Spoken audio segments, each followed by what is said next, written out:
Hi, welcome to Beyond Authentic. My name is Lisa and today's video is a path ahead video where I'm going to be looking at the magical dates for February. So, apparently I'm a witch. Cause she's a witch. We've got a witch! I'm the love witch. I am a witch. I am a witch. I'm a witch. Sally just came out. Now the witch is back! There's quite a few dates to mention in February, starting with Imbolc, which is the first Sabbat of the year. However, I'm going to go through the list of dates that I've got here, some notable dates, and then we'll get into some of them in a bit more detail. February the 1st is the celebration of Imbolc, which I'll go into in a little bit. The 2nd is Candlemas and also the Basant Festival of Kites in the Hindu and Sikh traditions. The 3rd is Setsuban Sai in the Shinto tradition. The 12th marks the death of Gerald Gardner, who was of course the inventor and founder of Wicca. It's also a Chinese lantern festival in Confucian, Taoist and Buddhist practices. The 13th is Parentalia for pagans, Lupercalia for pagans and Magha Puja for Buddhists. The 14th is Valentines Day for the Christians, and most people in the Western world now celebrate that.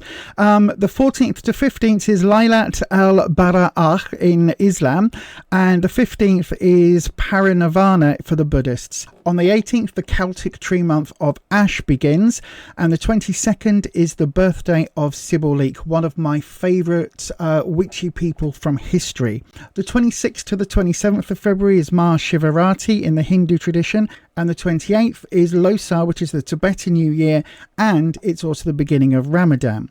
Now, February is also the LGBTQ History Month worldwide, the World Cancer Awareness Month, and the 1st to the 7th of February also marks the Interfaith Harmony Week. Now, as I said, Imbolc is normally celebrated on the 1st of February, and Imbolc honours the goddess Brigid. It's celebrated by most neo-pagans, and it falls at the beginning of spring or the end of winter. It's also known as St. Brigid's Day to the Christians and Candlemas for the Catholics, which actually follows on the 2nd of February. Most pagans celebrate Imbolc as a festival of renewal and fertility. Fires are lit to honour the coming warmth of spring. Now, the name Imbolc itself is a version of Imbolc, which is an old Irish term meaning in the belly. Now, that represents the new life to come, as in we are all in the womb of winter, about to be born in the spring. As I also said, Parentalia begins on February the 13th. It lasts until February 21st, and it's otherwise known as Ancestors' Day. Now, it's a celebration of deceased ancestors where once again there is feasting and offerings to the dead and spirits of the underworld.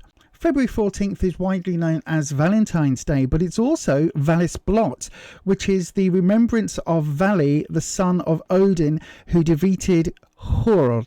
I hope I'm saying that right. Although these days, Valentine's Day is all about cards, chocolates, and for me, when I was young, disappointment, many people believe it replaced the Roman holiday of Lupercalia. Lupercalia began with the sacrifice of male goats and sometimes a dog, and after the sacrifice, feasting began and lots of drinking. Then strips of goat skin would be used to whip women to promote their fertility.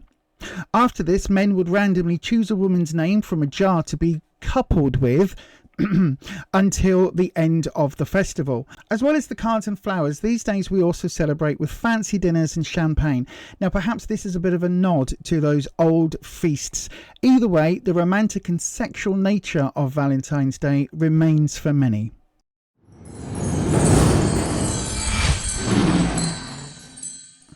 In honour of Imbolc, Lupercalia and Valentine's Day, I thought for this month's ritual it would be really nice to do a self-love spell jar. So that's what we're going to do.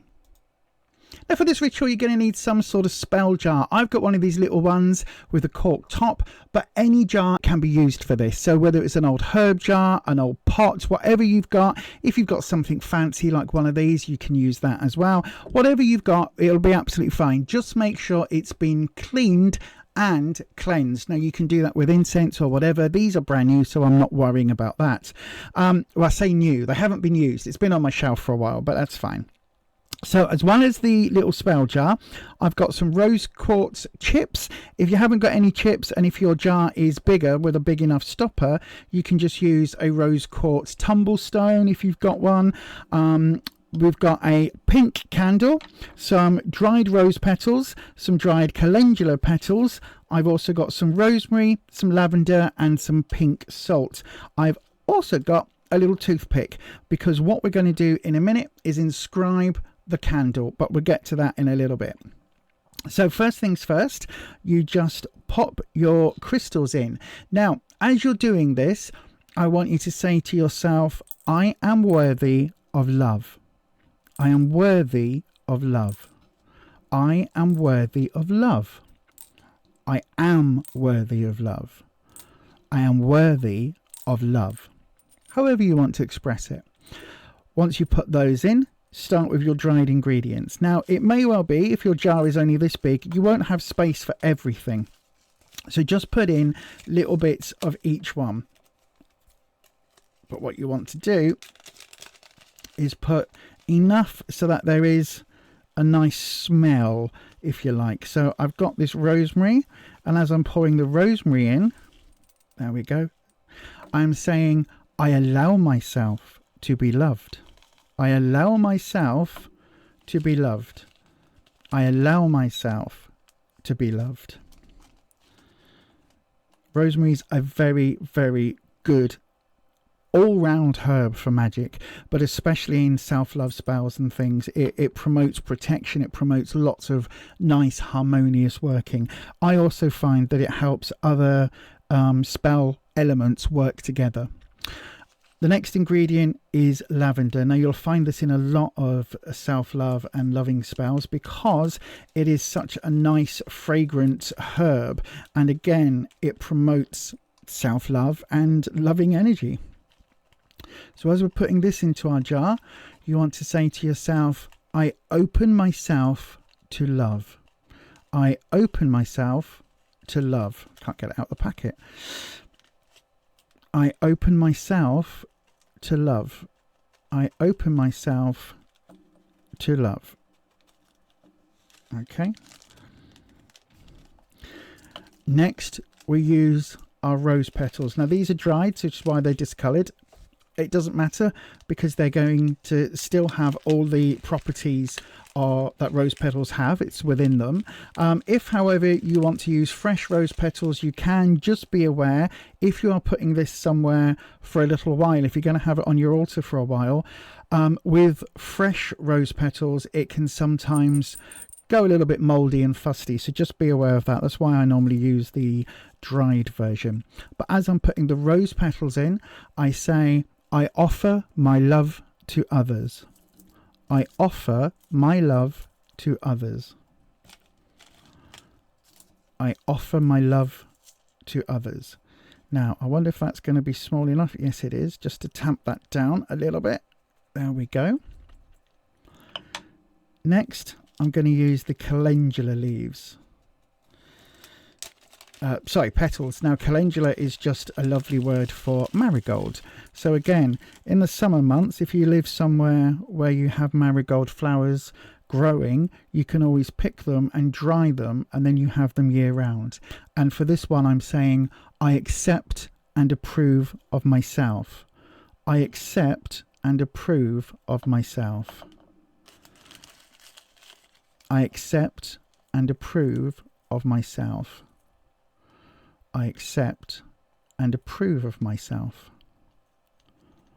There we go. You can see it's starting to have lots of different colours and things involved inside. And then the last ingredient is our rock salt. So this is Himalayan pink salt. And I'm just going to pour that in. And as I do, we say our final affirmation, which is, I love myself now and always. I love myself now and always. I love myself now and always. I love myself now and always. I'm going to put a little bit more in, just fill it to the top. And again, I love myself now and always. So there we go. A little bit more just in the top. And again, keep repeating the affirmations. I love myself now and always. I love myself now and always. And then I'm going to pop the cork on.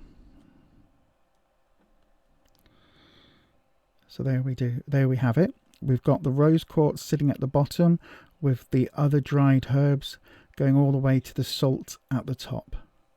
Now that, I think, looks quite pretty.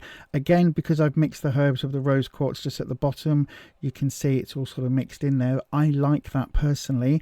If you would rather have that pink layer at the bottom from the rose quartz, you don't obviously have to stir it or move it or shake it like I did.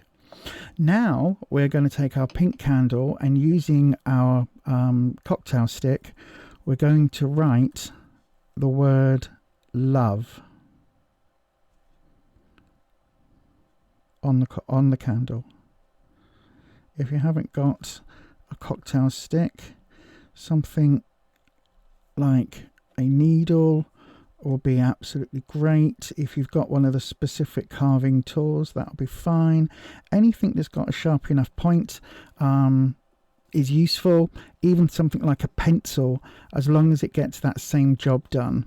All you've got to do is just inscribe the word love. And I'm also drawing some hearts just up the candle, like so.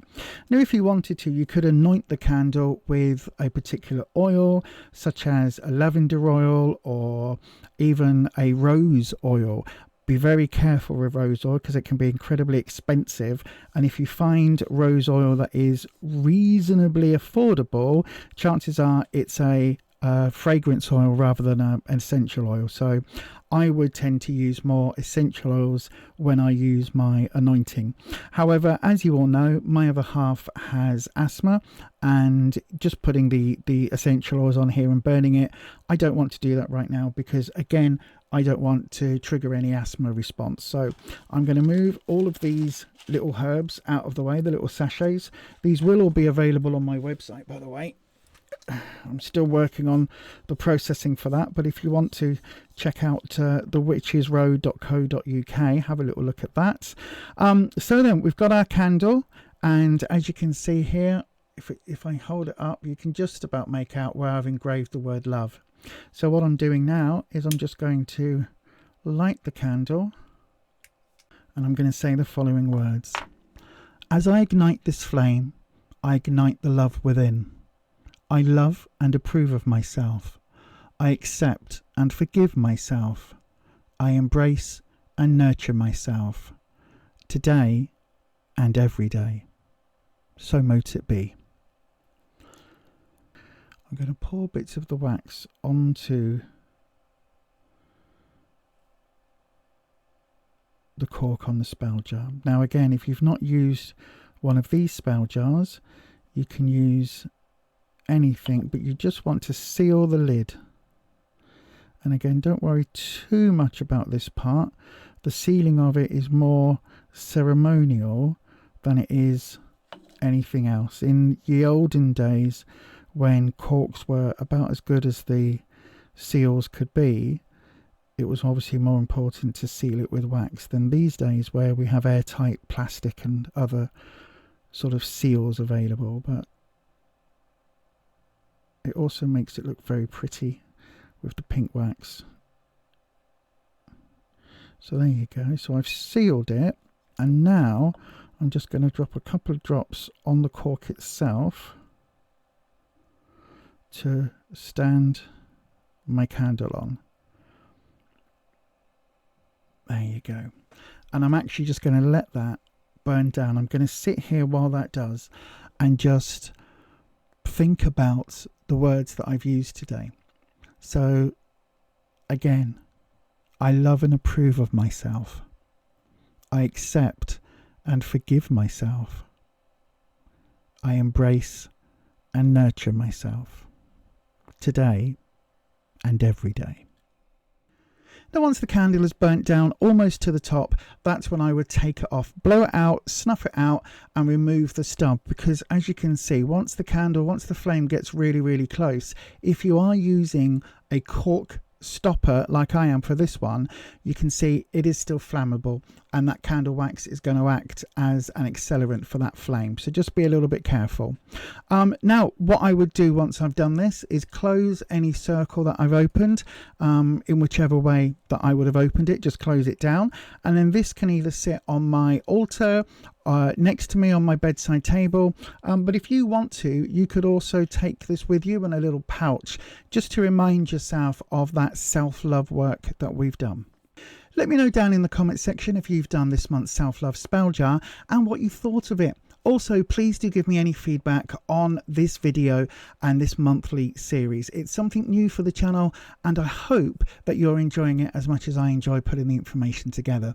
But that is going to be it from me today. Don't forget, if you haven't done already, do please give the video a lovely thumbs up. That helps me out no end with YouTube's algorithm. If you're seeing me for the first time, please do hit that subscribe button and then ding your bell. And change your settings to all so that YouTube lets you know each and every time I upload a video or go live. I do actually have 2 weekly live streams every Tuesday and Sunday evening from 7 p.m. UK time, where I do tarot readings live here on YouTube. I also do a members only live stream every Sunday at 6 p.m. as well. More details will be in the description box if you'd like to support the channel a little further and become a member. But that is going to be it for me today, and as I always say, stay you, stay true, stay authentic, and I'll see you on the next one. Bye bye.